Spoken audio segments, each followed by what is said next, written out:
Daf Yomi, Tractate, Bava Metzia, page 37a, top of the page, with the words Af Barishona, etc.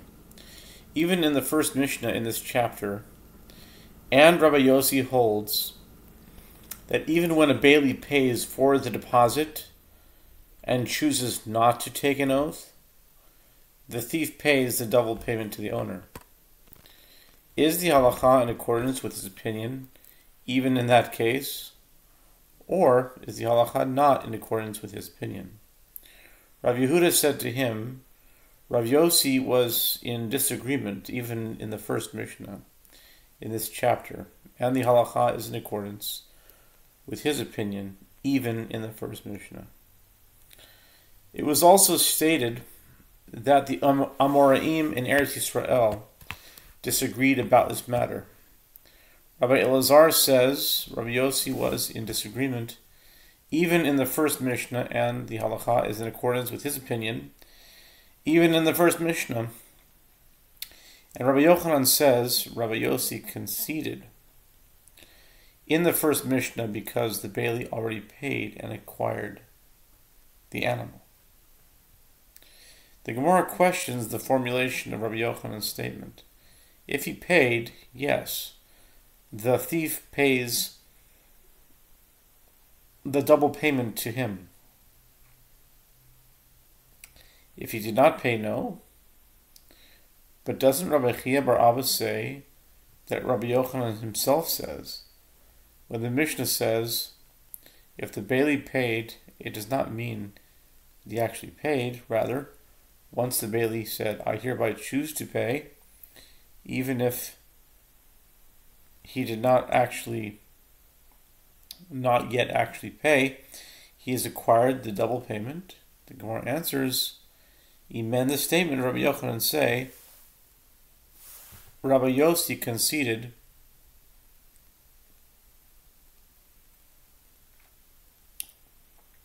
Rabbi Yossi conceded in the first Mishnah because the bailee already said, I hereby choose to pay. New Mishnah. If one said to two people, I robbed you of $100, but I do not know from which of you I took the money. Or if one said to two people, the father of one of you deposited 100 dinars with me, but I do not know the father of which of you he is, then he gives 100 dinars to this person and 100 dinars to that person. This is because there is no way to determine which of them is entitled to the money, and he admitted his obligation at his own initiative. In the case of two people who deposited money with one person, this one deposited 100 dinars and that one deposited 200 dinars, and when they come to collect their deposit, this one says my deposit was 200 dinars and that one says my deposit was 200 dinars, the bailee gives 100 dinars to this one and 100 dinars to that one. And the rest of the money, meaning the contested 100 dinars, will be placed in a safe place until Elijah comes and prophetically determines the truth. Rabbi Yossi said, if so, what did the swindler lose? He lost nothing by claiming the 100 dinars that belongs to another, and he has no incentive to admit to the truth.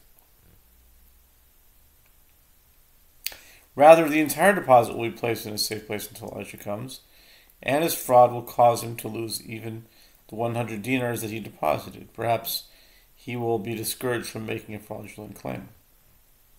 And likewise, if two people deposited two vessels, one worth 100 dinars, one worth 1,000 dinars, and this one says the expensive vessel is mine, and that one says the expensive vessel is mine, the bailee gives the small vessel to one of them, and from the proceeds of the sale of the large vessel he gives the value of the small vessel to the other, and the rest of the money is placed in a safe place until Elijah comes.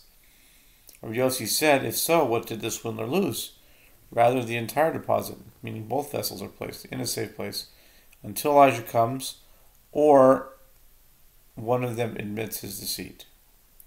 Gemara, the Talmud says, from the fact that the Mishnah teaches that if the Bailey does not know whom he robbed, he gives 100 dinars to this one and 100 dinars to that one. Apparently, in cases of uncertainty, we expropriate property and return it to those claiming it. And we do not say establish the money in the possession of its owner. In this case, the Bailey is currently the owner of the money, but the money is not left in his possession. And raise a contradiction from the continuation of the Mishnah. In the case of two people who deposited money with one person, and this one deposited 100 dinars, and that one deposited 200 dinars, when they come to collect their deposit, this one says, my deposit was 200 dinars, and that one says, my deposit was 200 dinars. The Bailey gives 100 dinars to this one and 100 dinars to that one. And the rest of the money will be placed in a safe place until Elijah comes and prophetically determines the truth. The sages said to the one who raised the contradiction, are you raising a contradiction between the halakha stated in the case of a deposit and the halakha stated in the case of a robbery? In the case of a robbery, where one transgressed a prohibition, the sages penalized him and ruled that he must pay both possible robbery victims. In the case of a deposit, where he did not transgress a prohibition, the sages did not penalize him. And they raised a contradiction between the halakha stated in the case of a deposit and the halakha stated in the case of a deposit. And they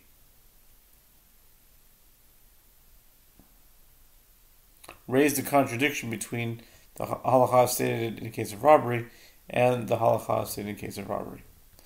There's a contradiction between the halakha stated in the case of a deposit and the halakha stated in the case of deposit, as it is taught in the first clause of the Mishnah. Or, if you said to two people, the father of one of you deposited 100 dinars with me, but I do not know the father of which of you he is. He gives 100 dinars to this person and 100 dinars to that person. The Gemara raises a contradiction. From the continuation of the Mishnah cited above, in the case of two people who deposited money with one person, the contested sum is placed in a safe place until Elijah comes.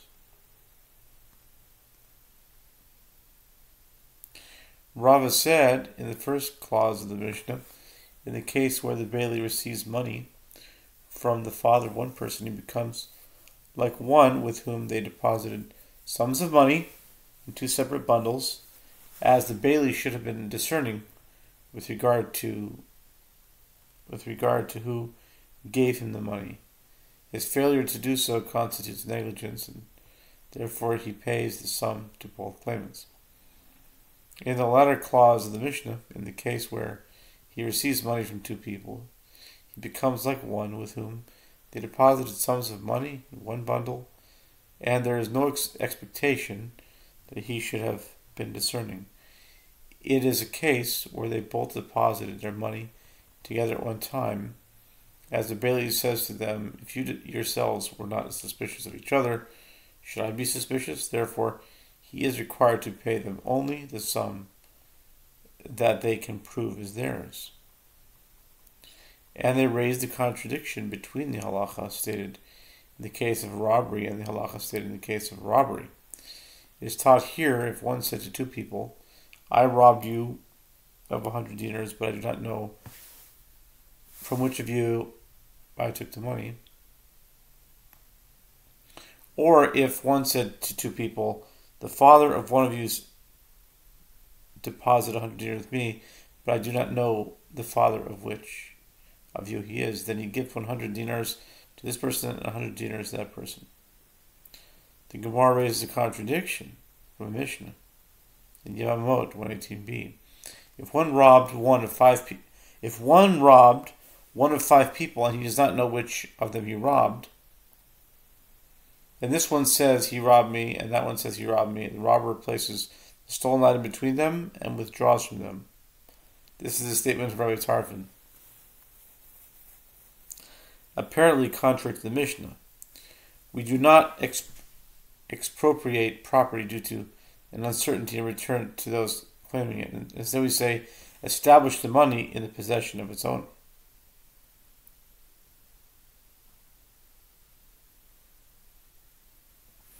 The Gemara asks, and from where is it known that the Mishnah here is in accordance with the opinion of Rabbi Tarfon? Perhaps the Mishnah is in accordance with the opinion of Rabbi Akiva, who holds that the robber must pay each of the 5 possible victims. And there is no contradiction at all. The Gemara answers, it is known that the Mishnah here is in accordance with the opinion of Rabbi Tarfon, as it is taught in Braita concerning the halakha taught in that Mishnah. In Tractate Yevamot, Rabbi Tarfon concedes that in a case where a robber says to 2 people, I robbed one of you, one of 100 dinars, but I do not know which of you it was, he gives 100 dinars to this person, 100 dinars to that person, and as he has already admitted his obligation on his own. There is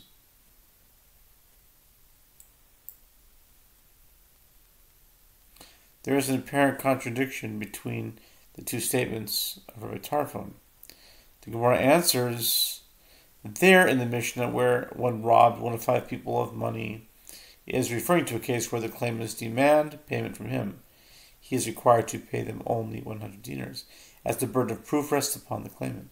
By contrast, here, in this Mishnah and the statement of Rabbi Tarfon in the Braita, it is referring to a case where the robber comes to fulfill his obligation to heaven. Only by returning the money to the person he robbed can he atone for his transgression. Therefore, he goes beyond the halakhic requirement and pays both claimants.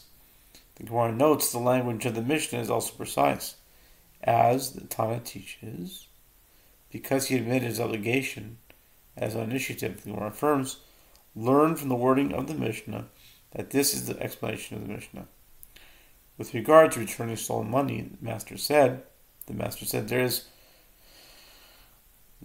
it is referring to a case where the claimants demand payment from him. The Gemara asks, and the other person, the thief, what does he claim in response? Yehoshua says that Rav says the other person is silent, as he does not know to whom he owes the money. Rav Matana said that Rav says the other person